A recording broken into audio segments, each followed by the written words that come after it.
د معدې له سببه خولې بوی زیاتېږي. 3 عوامل لري. چینل سبسکرایب او موږ در سره فالو کړئ.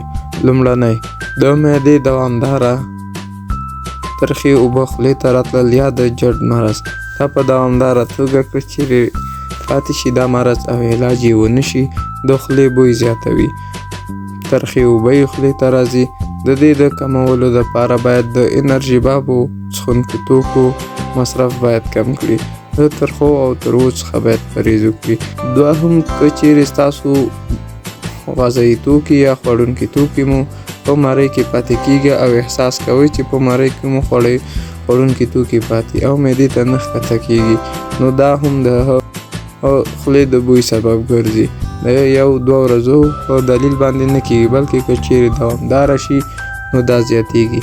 درېیم په مرۍ کې فسټولا یا اضافي خریطې جوړیږي. که دا خریطې له غذایي توکو په دوامداره توګه ډکې پاتې شي نو د خولې بوی زیاتوي. دا باید د جراحي ډاکټر سره پرې مشوره وشي یا عملیات او یا تداوی وشي. د نورو معلوماتو لپاره موږ سره پاتې شئ.